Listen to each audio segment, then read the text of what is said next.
Good morning, everybody. Shh. Good morning, everybody. You turn that down a little bit, Ralph, a little bit down. We're about 5 minutes before we go live on the air. Shh. Good morning and happy Saturday morning. Good morning, everybody. Good morning. We're about 5 minutes before we go live on there. You're welcome to continue to celebrate with each other. You're up on Saturday morning. That is a feat in and of itself. Some people aren't up at all. Others are listening on the radio. Others are watching television. And you're in here. So give yourselves a round of applause for being here, for being present. I'll ask you now, while you're of the presence of mind, to please turn your ringers off on your phone. Please turn your phone ringers off. We have a live broadcast. Give me a little something in the background, can I please? Hey guys, can I get a little something? Anything? Anything upbeat. I don't want to feel like, yeah, there we go. That's what I'm talking about. Come on.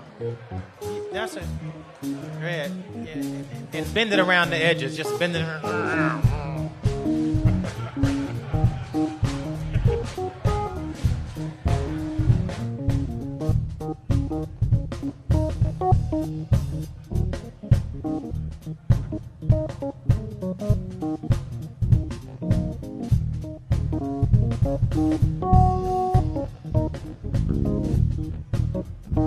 It's 9:56. We go on the air in 4 minutes. It's 9:56.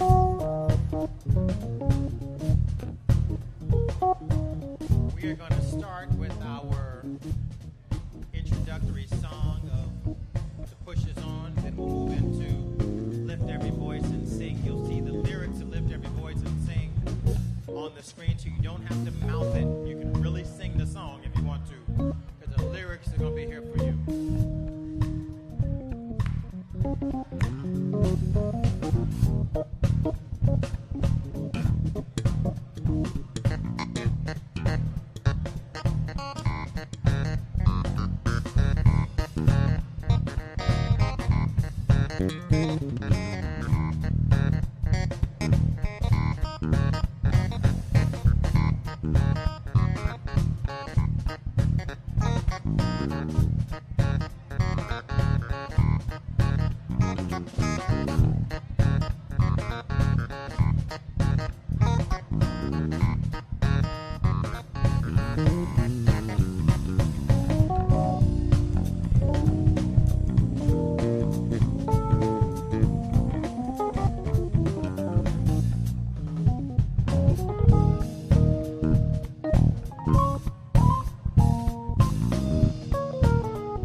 Sean in the middle has the cue. It's okay to stand, and it's okay to clap. You don't have to if you don't want to, but you can. But it is Saturday morning, And it's early. Everybody, hands together.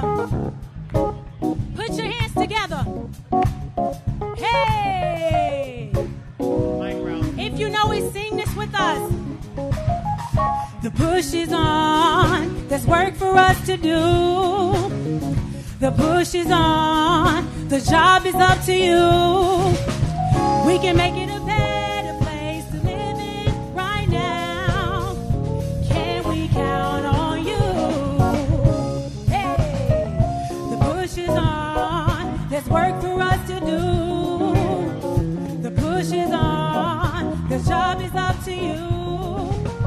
We can make it a better place to live in right now. Can we count on you? We can make it a better place. We can make it a better place. Only try, only try. We can make it a better place. We can make it a better place if we only try. Welcome to the Rainbow Push Coalition community meeting. We're broadcasting here live at Dr. King's workshop, 930 East 50th Street in Chicago's Hyde Park neighborhood. We're live on WVON Radio 1690 on your dial, WJYS on television, the Word Network around the country and around the world, www.rainbowpush.org, Facebook and YouTube. There's nothing like being here with us, however, in person, participating in our community meeting, hearing our unfiltered perspective as we have shared with you every Saturday morning since 1971. In the tradition of our founder and president, Reverend Jesse L. Jackson Sr., our mission is to gain, protect, and defend civil rights and human rights, leveling the economic playing field, leveling the education playing field, supporting justice and self-determination for all people. We know when we fight for right, we win, even against great odds. The push is on, the push is on, the push is on. The push is on. There's work for us to do. Clap your hands, everybody. The push is on. The job is up to you. We can make it a better place to live in right now. Can we count on you? A place to live in right now. Can we count on you? We can make it a better place. We can make it a better place.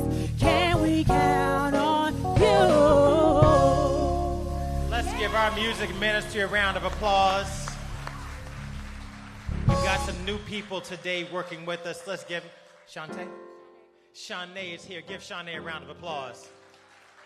We called Shanae this morning. Michelle is out today. We called Shanae this morning, and she made it. We want to thank you for coming with us, participating with us, learning our music on the fly, and giving us all you have. Let's give Shanae a round of applause. And now, if you would please stand as she leads us and lift every voice and sing, otherwise known as our Black National Anthem. And sing till earth and heaven ring, ring with the harmonies of liberty.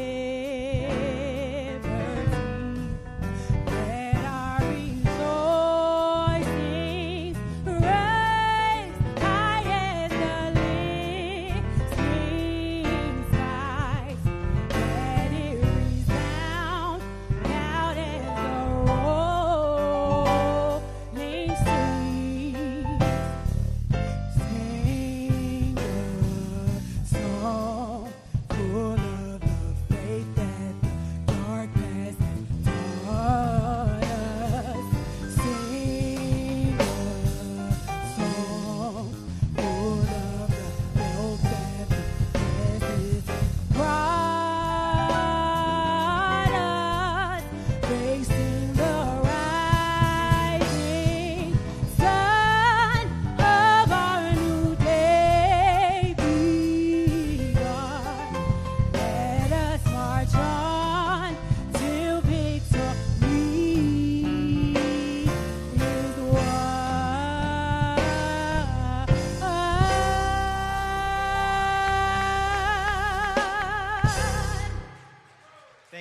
Please remain standing for our invocation brought to us by Reverend Jeanette Wilson.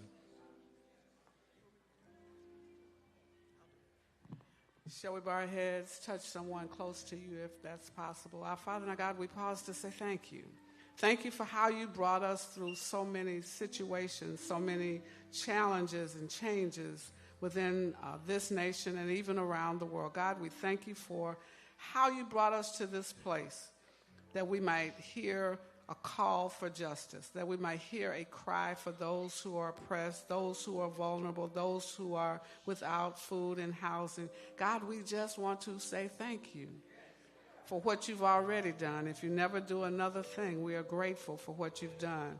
And even as we stand here together, unite our hearts that we might bind ourselves close together, that we might be able to lift up those who are downtrodden, that we might be able to focus on those who are wrongfully incarcerated and languish behind prison bars, innocent.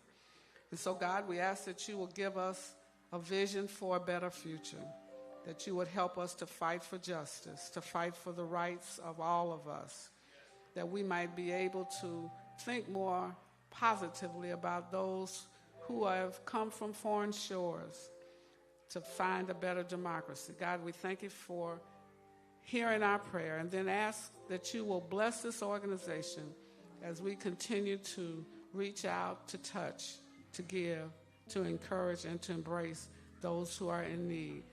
God, we ask that you will bless those students who will be returning to elementary, high schools, colleges, and universities all around the nation, going back with less than before.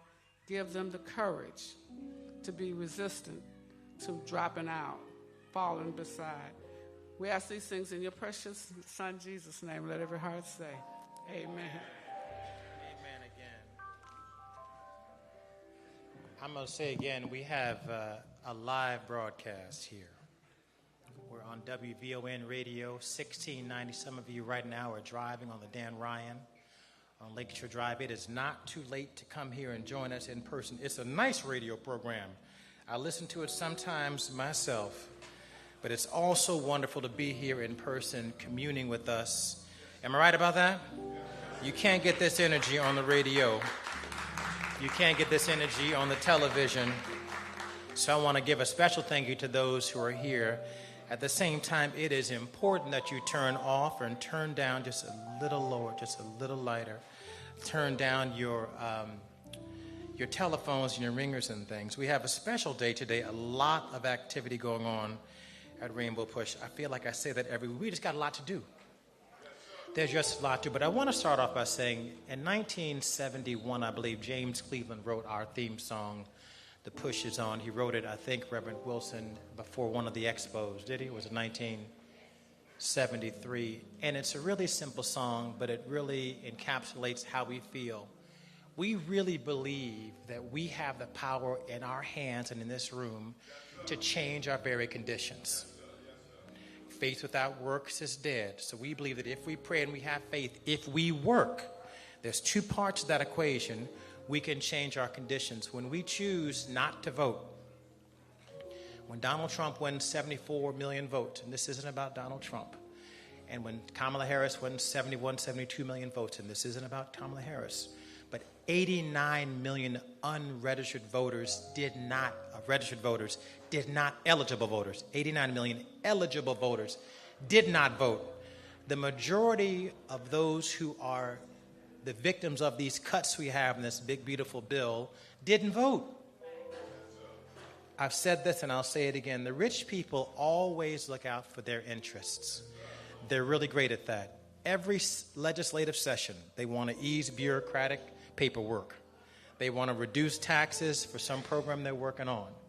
Every single one.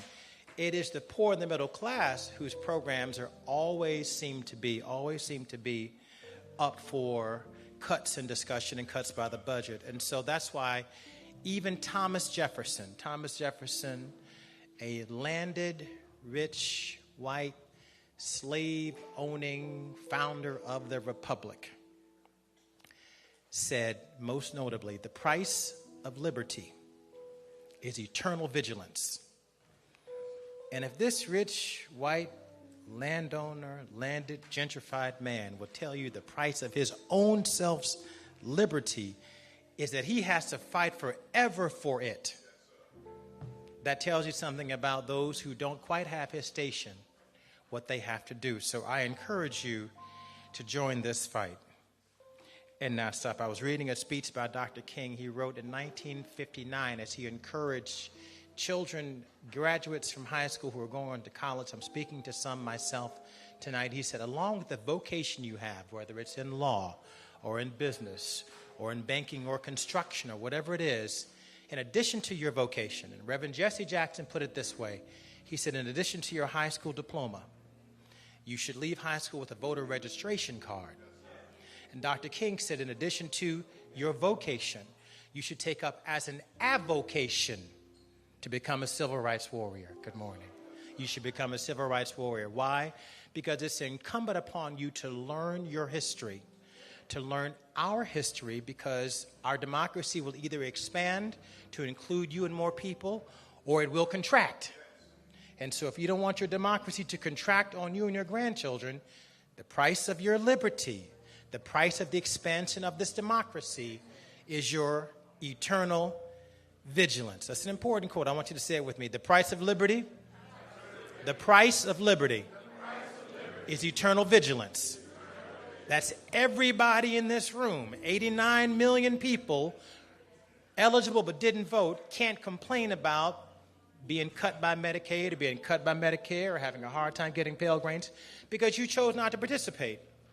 And so our theme song offers you an opportunity to take seriously your commitment in yourself to participate. Okay, so this today we have a couple things going on. One, it's annually Brother Omar Sharif brings us African American Contractors Association Day. Omar, for your work and for your commitment, you deserve this round of applause. The African American Contractors Association is a Chicago-based nonprofit dedicating to advocating for equity and inclusion in the construction industry. The organization represents black-owned contracting firms and works to expand access to public sector construction opportunities through professional development, legal advocacy, and strategic support. Under Omar's leadership, the organization has grown to represent nearly 2,500 members of the Chicago area, positioning itself for a leading black voice in contractors for the region. But that doesn't tell half of what Omar does. Omar is there when you need him. He is there to advocate for you in Springfield or at City Hall. Or if you say, Omar, I've got water coming in my basement, Omar gets up to give you a hand. Let's give Omar, for his commitment, a hand.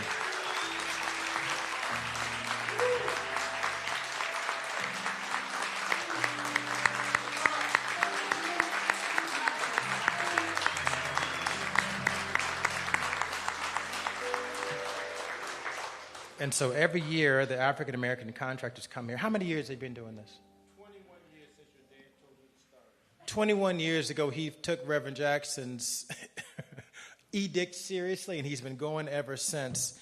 Outside today, one of the reasons you should come here today, outside today, we have tacos, we have Italian ice, we have What's Poppin' popcorn.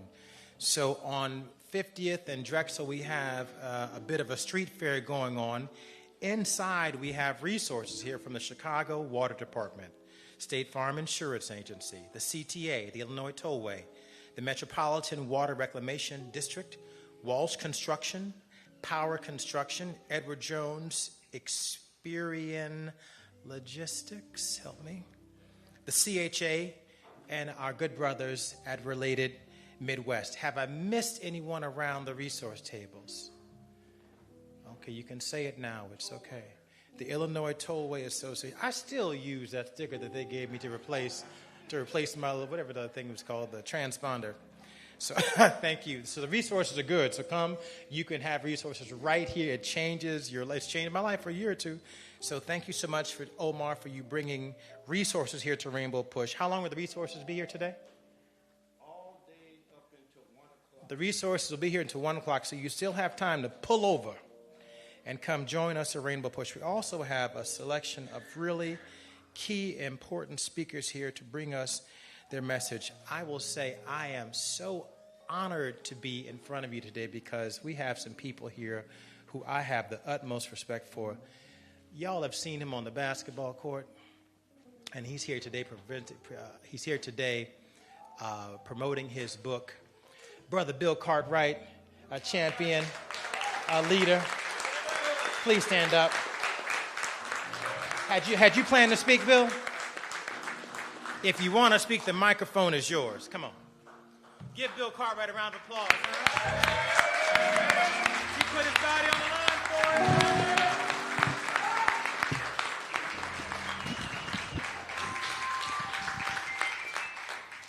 it. Okay, you guys, you do know that I coached, right? So you asked me if I wanted to speak. Wow, don't ever say that to a coach. Okay, I got 3 people to thank. Mr. Omar, of course. Thank you very much. I wouldn't be here without him. Bill Taylor and my buddy Sam Smith, who's not here and couldn't get out of bed. He'll hear from me later. Why am I here? My book, Living Life at the Center, which is very appropriate, really started during the pandemic. It was a great reflection of time to reflect my life, what it had been about, how I got to where I got to. So I'm going to say this really short. So I'm from a small town, Elk Grove, California. Not Elk Grove here, California. I'm a California guy. And it just asks a lot of questions about how can a guy from Elk Grove, California, their little high school team, like a Hoosier story, win a state championship? How can a guy from Elk Grove, California, I went to the University of San Francisco, the #1 university on the planet.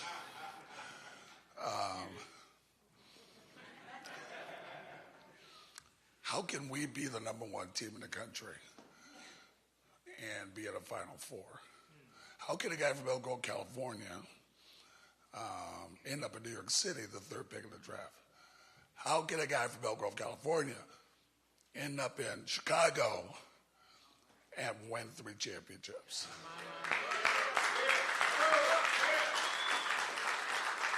How can a guy from Elk Grove, California, play 16 seasons, come back and coach for 16 seasons?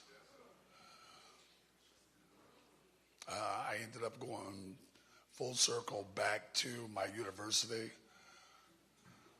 of San Francisco to kind of round out my career. I'm not done yet. But it's just all about possibilities. It's all about relationships. It's all about building. It's all about positive thinking. It's all about teamwork and working together. It's all about what everyone in this room is trying to do, build something great. So this is what my book's about. And check it out. Thanks a lot.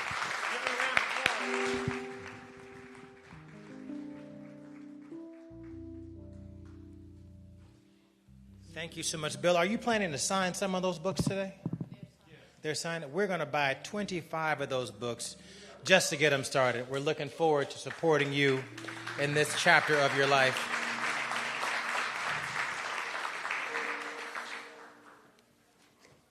Don Bernanke has really been an outstanding corporate responsible citizen as the head of Related Midwest. I want to thank you personally on behalf of the Jackson family and Rainbow Push for your participation in the restoration of our building project. We start this fall with the restoration of our historic Jewish KAM temple. I don't know if you know this, but this was a Jewish school established early in the 1900s, really. And it was the largest congregation of Jewish people in the Midwest under one roof. And we still maintain the chapel. It is difficult to maintain. It takes expertise and smarts, and it takes sometimes a little credit. And so we want to thank Don and his team, in particular Mark Gaden, for always being available to us as we work to restore our building, and for his corporate citizenship in the city of Chicago. Chicago is a better place because of the work he does. I want to thank you for supporting Omar and AACA Day. Don, please bring us some words.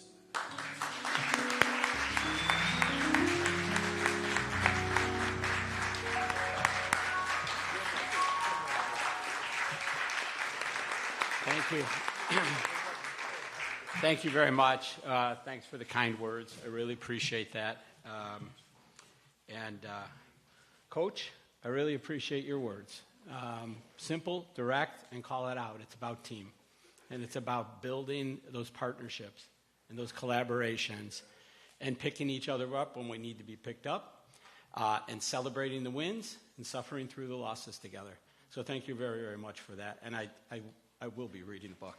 I promise you that. I really appreciate the opportunity to be here this morning. I owe so much in so many ways to a partnership of sorts that started a number of years ago as Omar and Reverend Jackson worked with us at Related, worked with me to set a foundation for understanding what not only we as an industry leader could do, but what we as an industry leader must do. And Omar, I can't thank you enough for that. I'll tell you a bit of a funny story.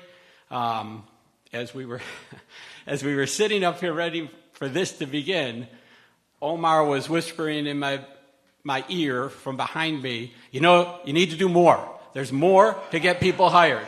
We're not just in Illinois. We're all over. We need to do more. So it never stops with Omar, and that's why he's such a special person and so influential in what we all do.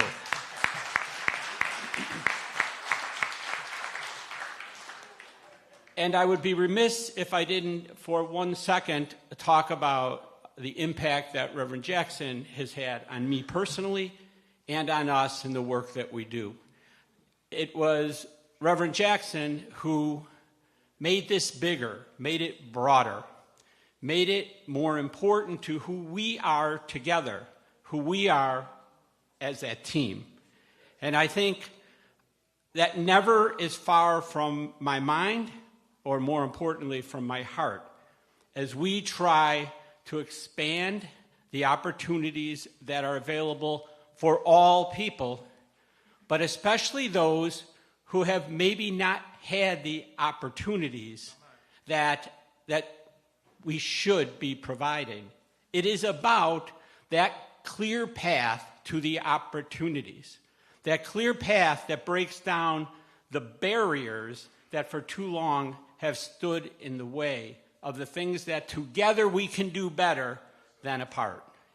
So I thank Reverend Jackson for that and think about him often as we work to not only continue to do the things we have been doing, but more importantly, do new things and different things to be better at what we can do.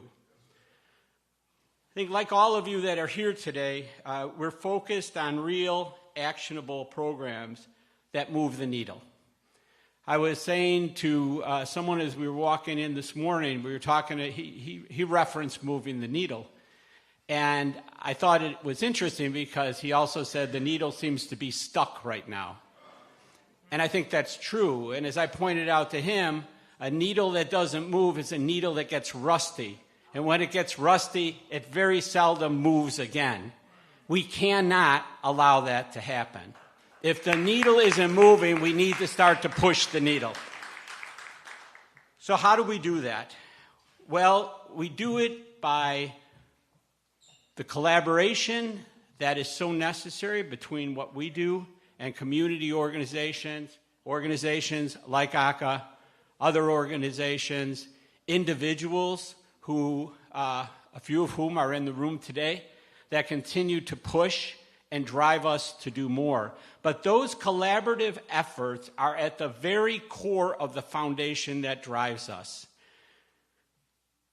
at Related Midwest, I think there are three important pillars that I'd like to share with you today that I think launch us as we now impart in Chicago on the start of three transformative projects that I'm going to talk about today. But there are three pillars that I think capture what these collaborative partners need to be about. And so for us at Related Midwest, we invest. We invest in what we believe is our community, our broader community, our specific communities, in that community's future. As we lead these ambitious and exciting transformative projects, we need to find the ways to build upon what we have already done in the industry. We need to take advantage of a project like the 78. We need to take advantage of a project like Quantum Shore Chicago. And we're already taking advantage of a project like 400 Lakeshore Drive, which is currently being built, and I am very proud to say, has in fact made that opportunity available to 63 minority and women contractors. 63 different contractors. Why is that important? It's important because just a few years ago, the industry at large would say, that's impossible. You can't do that on a high rise. It wasn't impossible. It just took a little bit of work.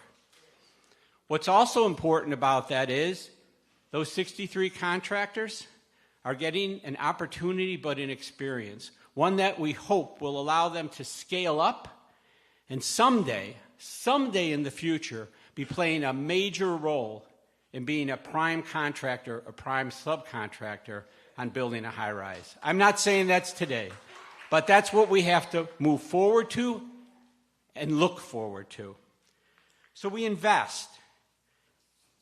We also need to support. We as Related Midwest need to support. We need to be able to not only award a contract, but to support the groups who are awarded those contracts.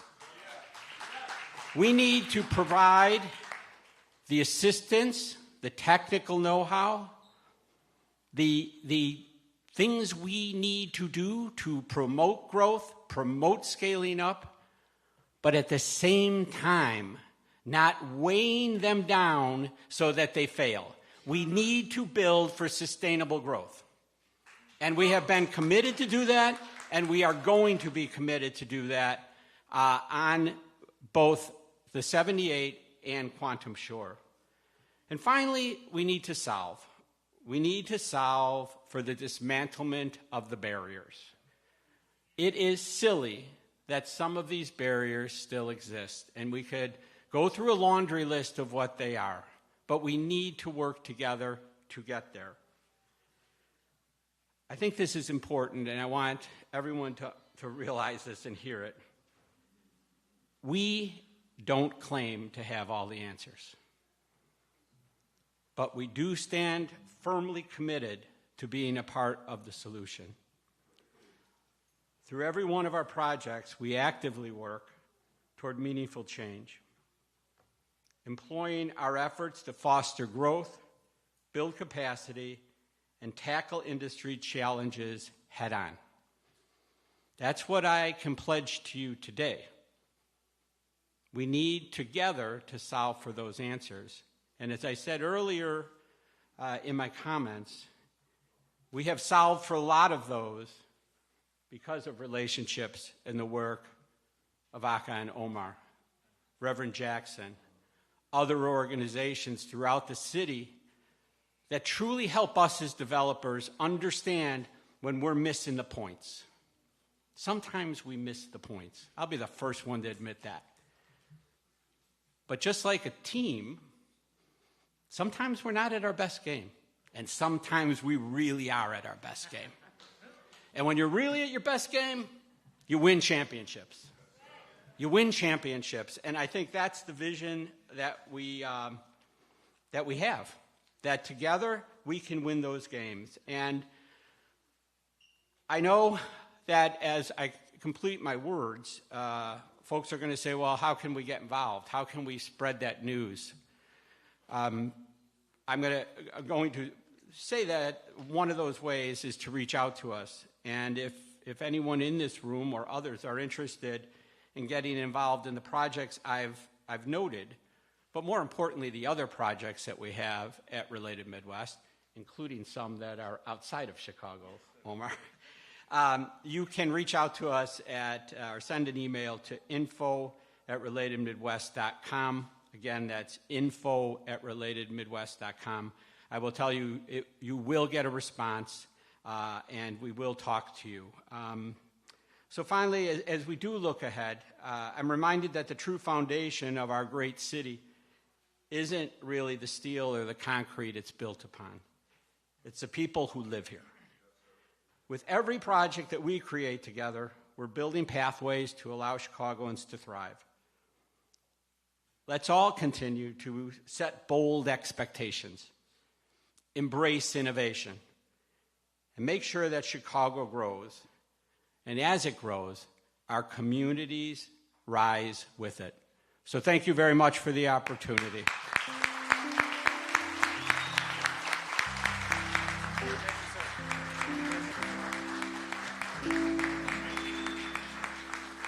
Let me say this as succinctly as I can. Give him another round of applause, because there are a couple components of this thing. One, it takes relationships to make a difference.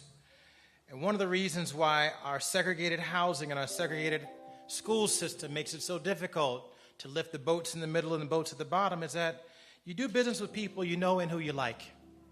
If you never have a chance to get to know somebody because you have a segregated housing system, a segregated education system, you don't meet young African-American talent and young Hispanic talent and women, female talent at school, where you may have a chance to meet Don, or in a union job, because the democracy in some of those places is closed, well, then you won't have an opportunity to shine.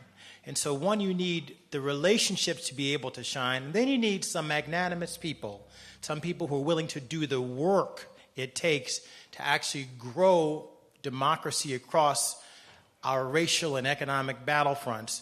And Don, by the work that you're doing, you're obviously demonstrating that. Let me give him another round of applause. Thank you. Every Saturday we try to bring you a little something special here, because we're that kind of place.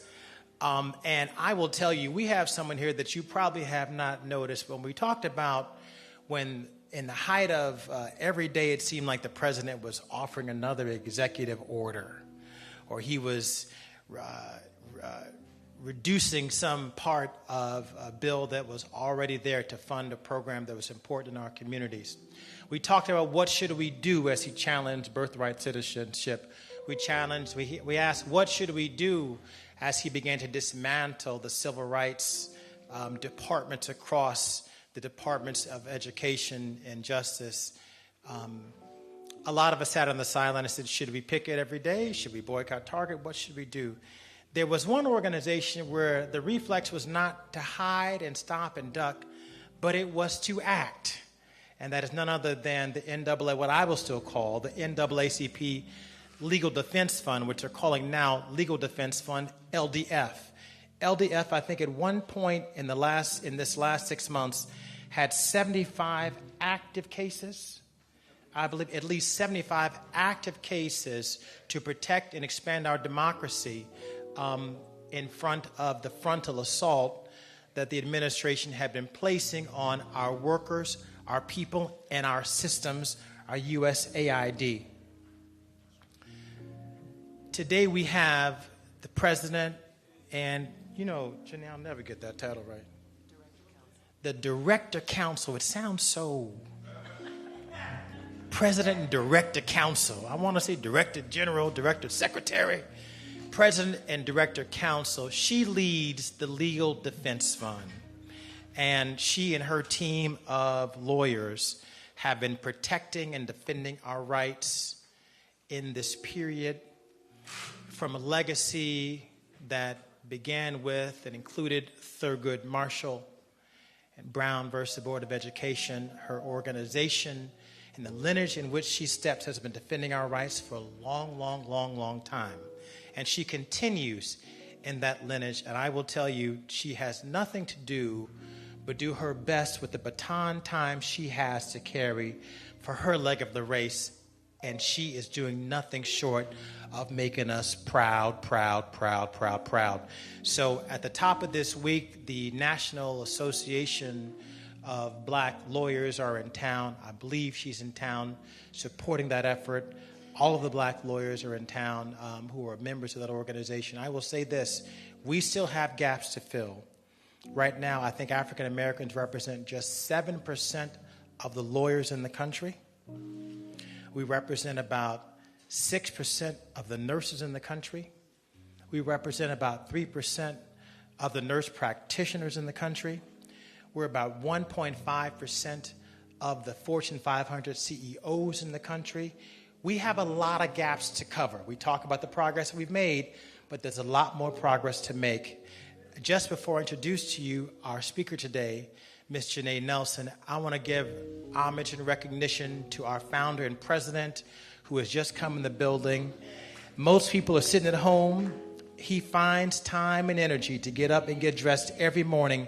Reverend Jesse L. Jackson has just entered the hall. Thank you, Father, for your commitment, for putting your body on the line. Hey, man, the Reverend makes it every Saturday morning. The Reverend can make it. Keep hope alive, Dad. Keep hope alive.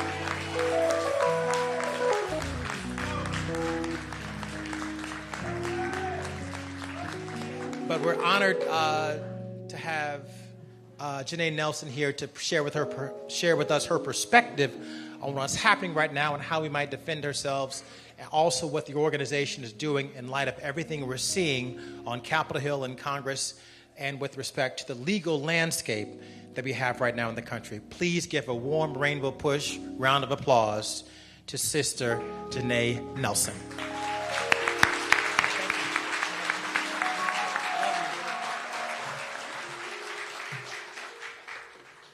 Good morning, Rainbow Push. Good morning. How are we doing today? All right now. Excellent. I can't tell you what an honor it is to be here today, to be in the presence of this icon, Reverend Jackson. And we were able to honor him just a couple of months ago as we celebrated the 85th anniversary of the Legal Defense Fund. And I could not think of a more fitting person to lift up in this moment of crisis than this man who has done so much and sacrificed so much for this country. So thank you, Reverend Jackson.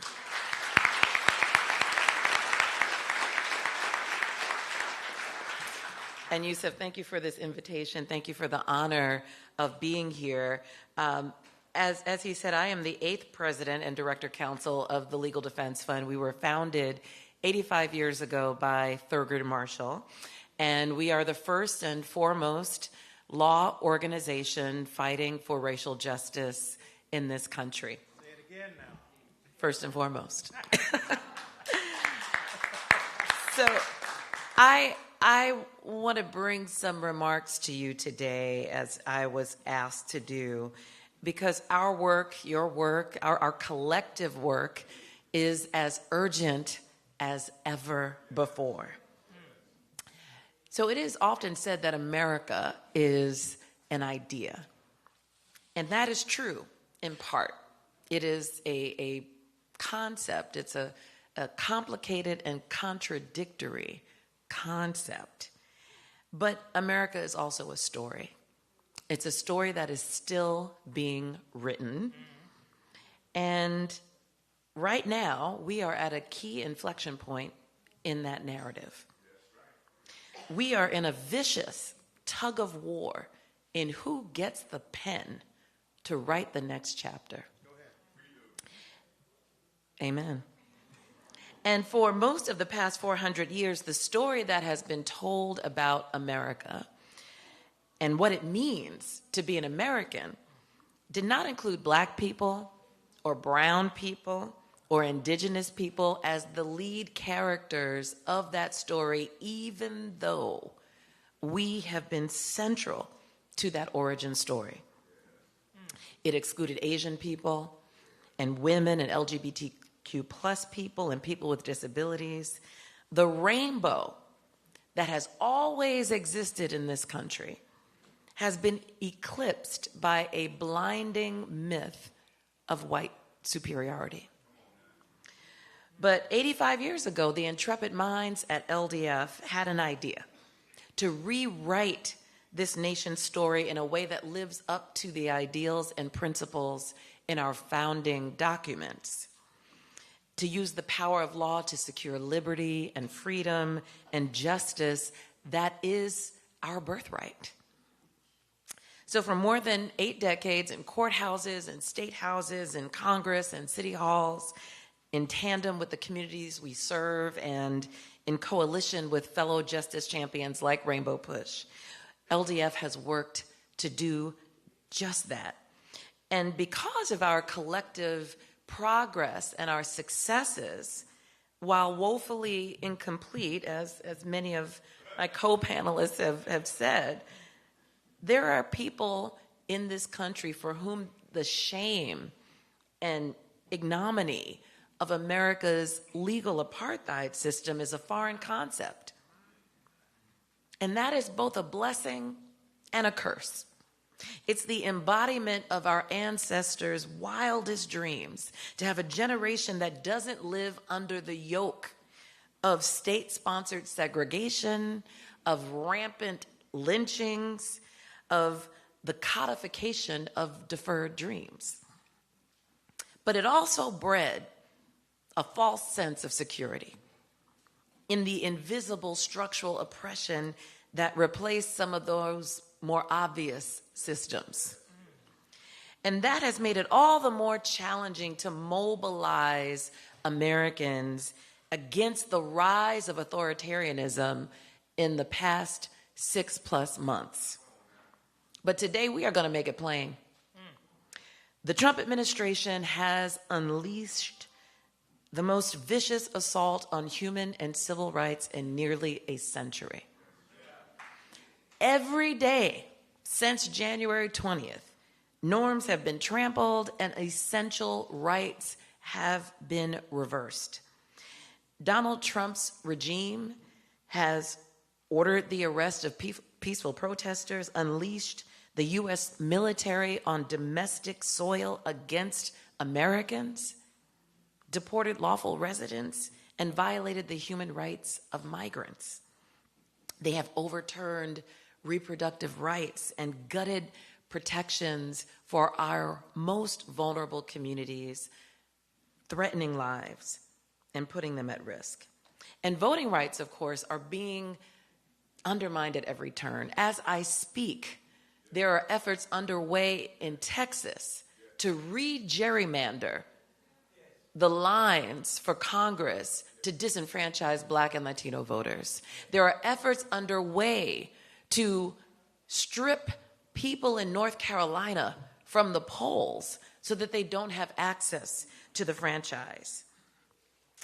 And we know that there are efforts that have been around since we got the right to vote, to make it more difficult for young people and Black people and Latino people and people who speak a second language and elderly to be able to participate in this body politic. Yes. But I'll tell you that I think one of the most glaring manifestations of the war on America that is being waged by its own government is that bill that Trump recently signed into law. One of the most lethal pieces of legislation in this country's history. They call it the Big, Beautiful Bill. But I'm going to call it what it is. A big billionaire bonanza. A morally bankrupt and backward abuse of power. A barbaric betrayal of the least of us. So this law is the largest rollback of health care and food assistance ever enacted in America. It includes the single largest transfer of wealth from the masses of working poor to the wealthy few.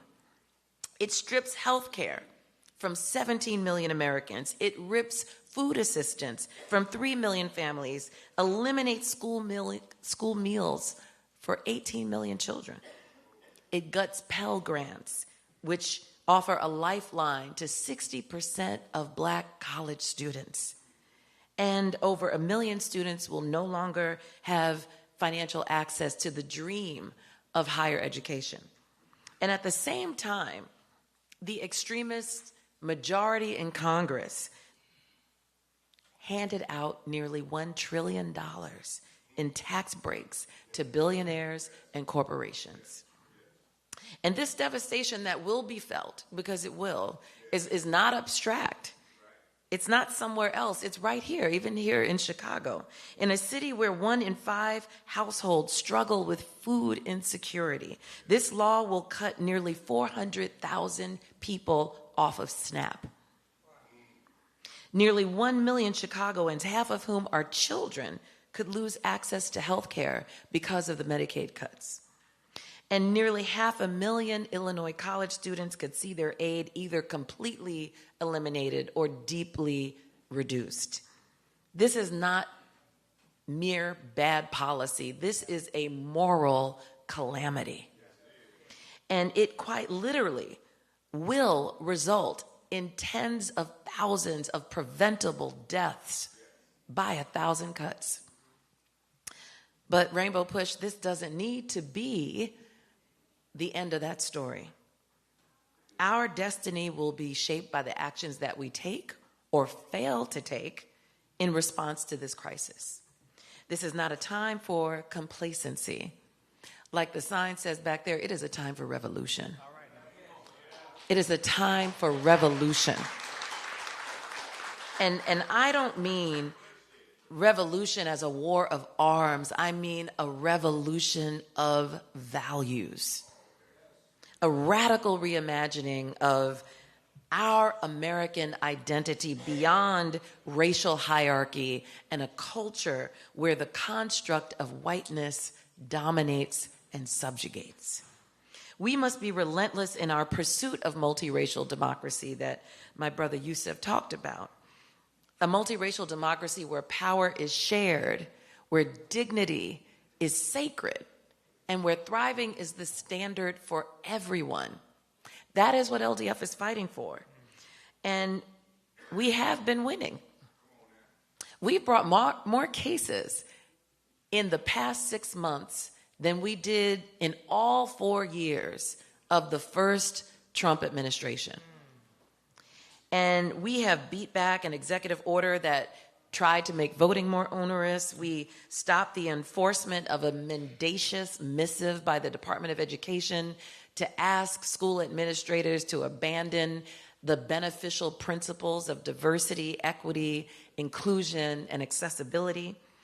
We secured a nationwide class action along with our partners at the ACLU and immigrant advocacy groups to halt the executive order to end birthright citizenship. And the list goes on. So when we fight back, we win. We win. So we are fighting as fiercely as ever because we never stopped. The fight for civil rights did not stop in 1954 in our landmark case, Brown versus Board of Education.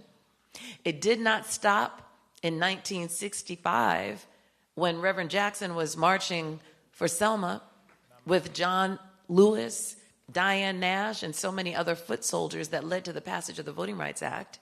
And it did not stop in 1995 when we had the Civil Rights Amendments Act. Yeah. Here in 2025, we are still fighting, and we will not stop.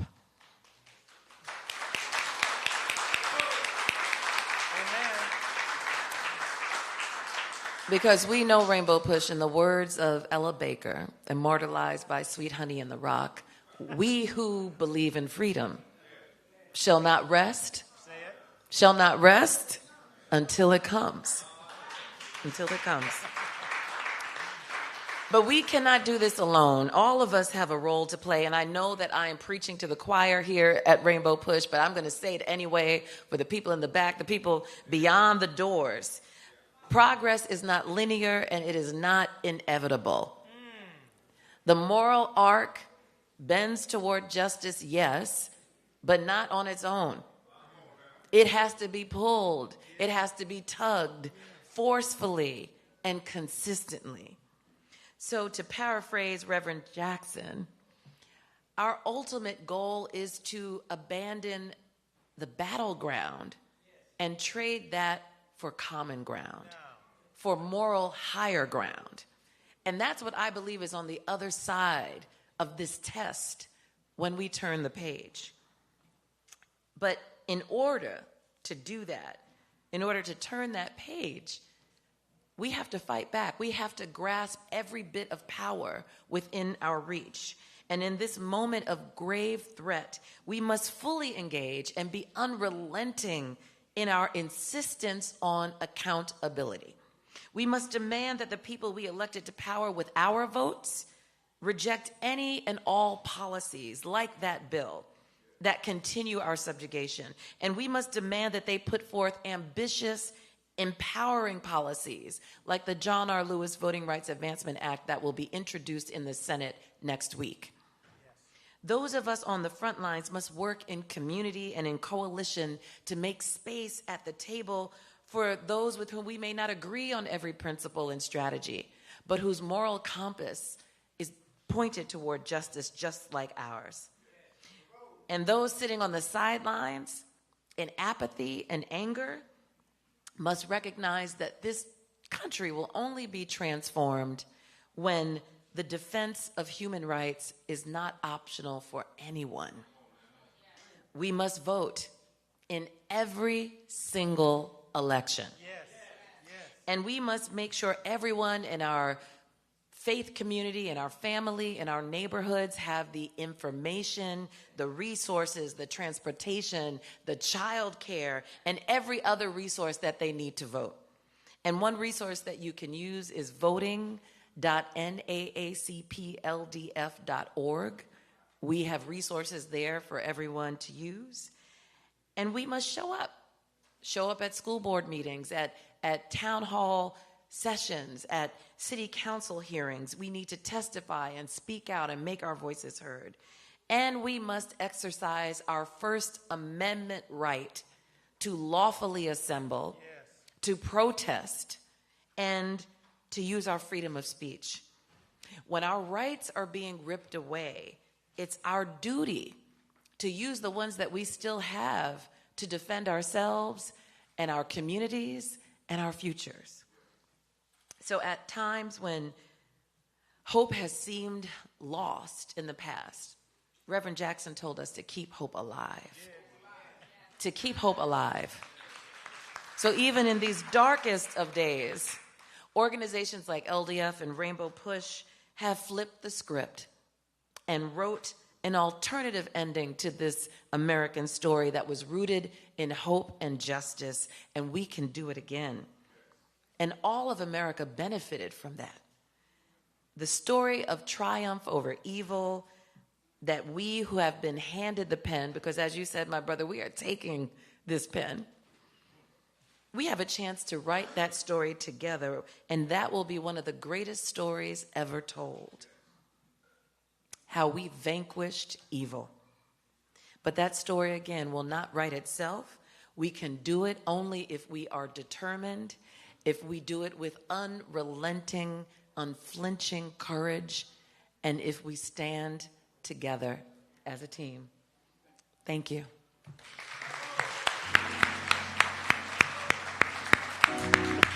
Thank you.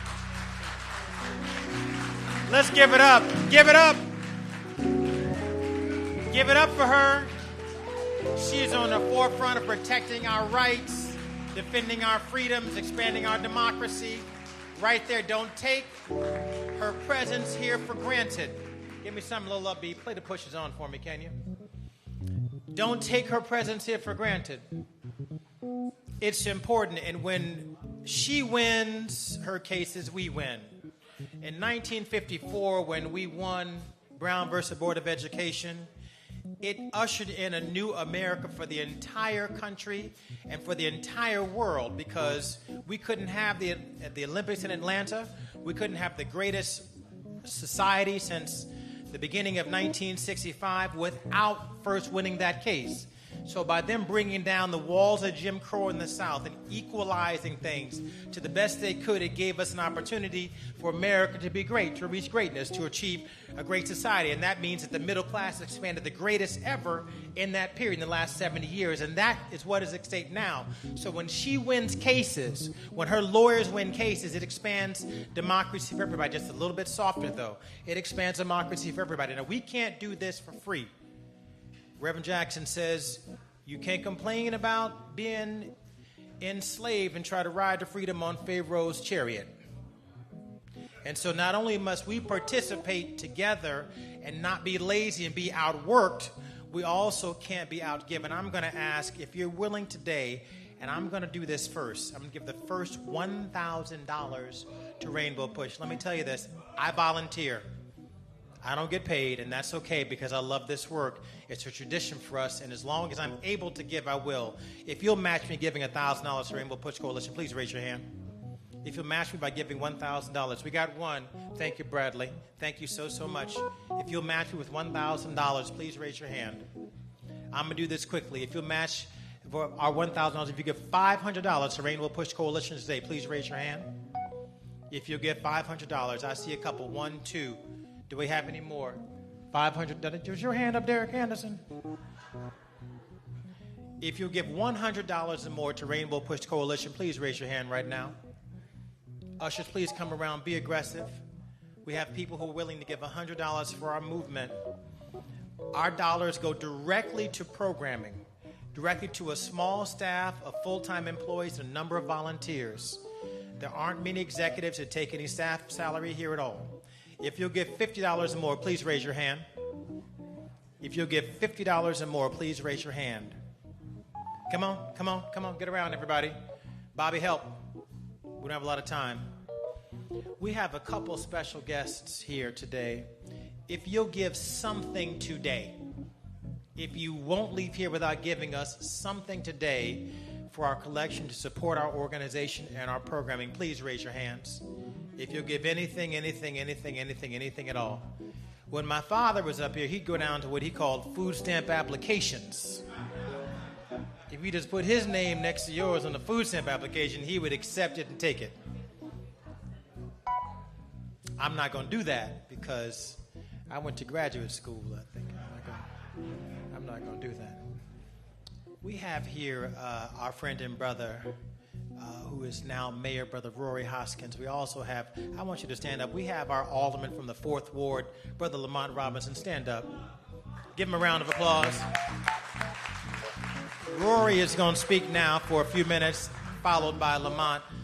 Rory is my old friend. I remember Rory before he got into politics, and now he's making us so proud as mayor. And Lamont is my new friend. I'm so happy you're here. Thank you for coming. I'm looking forward to doing more and more work with you. God bless you in the work you're doing in our community. Let's give it up for Brother Rory Hoskins, please. Good morning, Rainbow Push. Good morning. My name is Rory Hoskins, and I serve as mayor in the village of Forest Park. It's good to be in the house that Reverend Jackson built. Please recognize our founder, Reverend Jesse Lewis Jackson.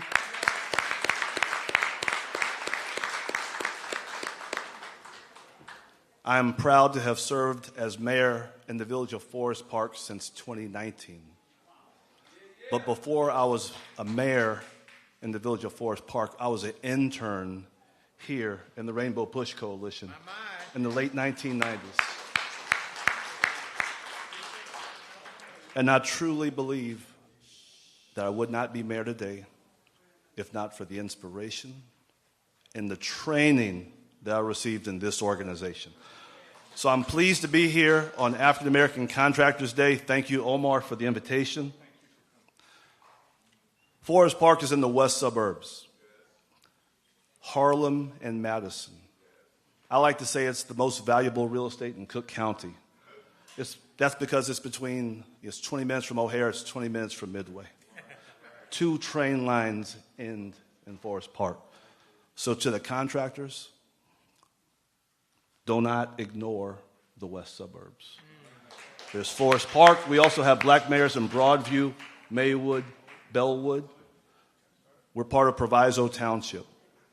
They're about to build a $40 million new athletic facility at Proviso West High School. The political leadership in the state of Illinois is somewhat centered in the west suburbs. You have Speaker Welch representing my community. You have Senate President Harmon just to the east of Forest Park. So we welcome, it doesn't matter what they're saying in D.C., we welcome diversity, equity, and inclusion. We want to see minority businesses prospering. The trains end in Forest Park. Sometimes the CTA will take my calls. Push knows how to get a hold of me. I welcome the contractors to participate in Forest Park. We're union friendly. We're diverse. We have many minority businesses in Forest Park. Reverend Jackson, thank you for your work. Yusef, thank you for having me today. God bless you. Let's give Rory a round of applause. He is an ambassador and disciple of Rainbow Push. He was an intern here for a long time and is always an ever-present person here on Saturday morning. And he's honest when he says he's going to speak 2 minutes on the microphone. He really gives it back 2 minutes later. Nobody really does that. I want to thank you for that. I want to make sure our ushers are going around and collecting everyone. This is a church. Hold on. Just 1 second there. Just 1 second. You can come back. This is a church. This is a sanctified space. So it's fun, but it's also a church. Which means if you're lying about saying you were going to give and don't give, you may not believe, but you may not need to, want to have had to believe by the time you get there. And they look you in your eye with that lie you told to us this Saturday that you long forgot about. So if you raise your hand, you better go ahead and pony up. And if you didn't raise your hand and you got it, you ought to feel bad for the rest of the week. May your shoes get hot, your feet burn up when you're walking on the pavement as that sun scorches. Let's give it up for Lamont Robinson, everybody.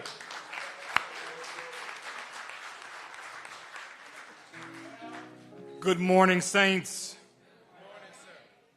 Let me first give honor to Reverend Jackson for continuing to crystallize the rainbow in America, as our sister stated a little earlier.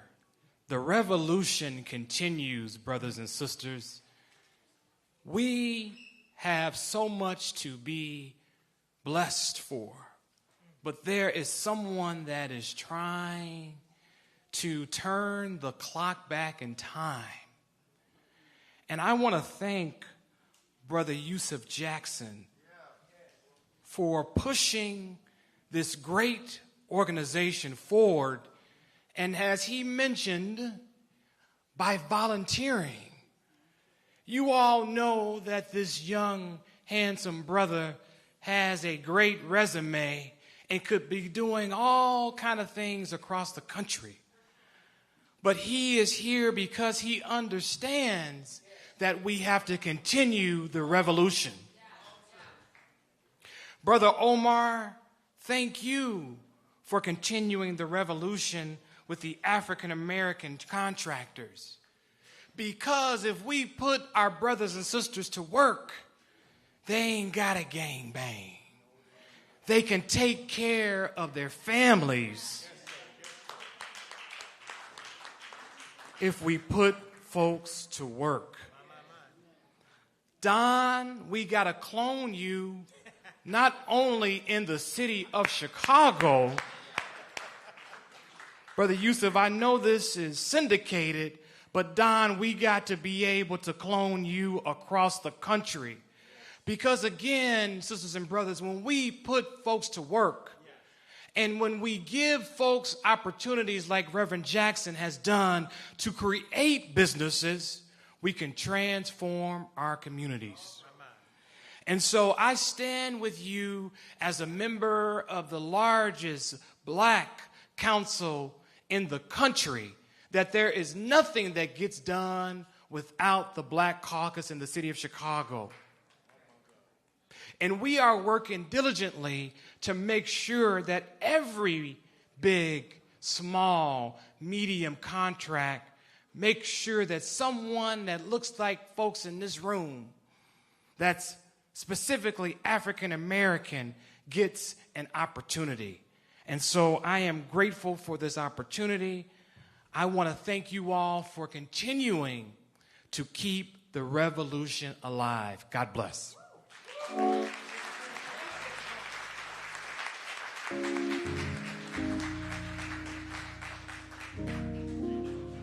Let's give Lamont another round of applause. There's another brother who committed to a couple minutes and actually held to it. Listen, this is concluding our program for today. I want to thank you for coming out and participating. We're going to continue on. Omar, you're in charge today, really. What happens next? Oh, I love that. Come on, get that sound going. This is beautiful. This is just beautiful. Oh, my goodness.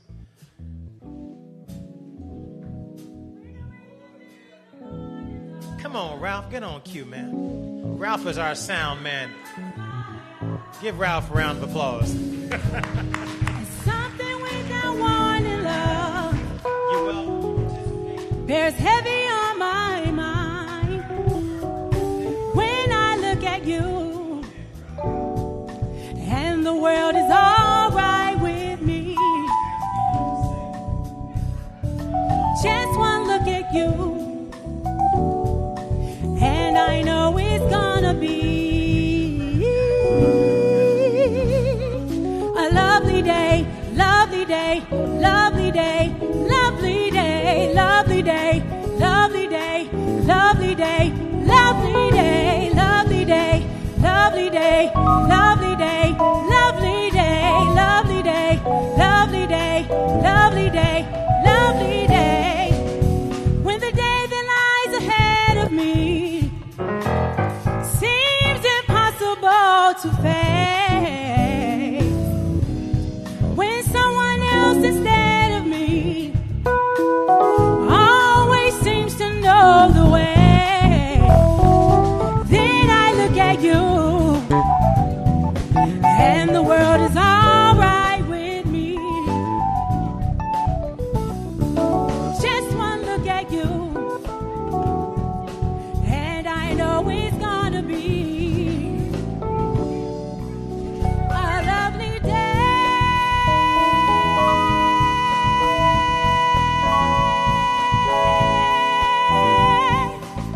A lovely, lovely day, lovely day, lovely day, lovely day, lovely day, lovely day, lovely day, lovely day, lovely day, lovely day, lovely day, lovely day, lovely day, lovely day, lovely day,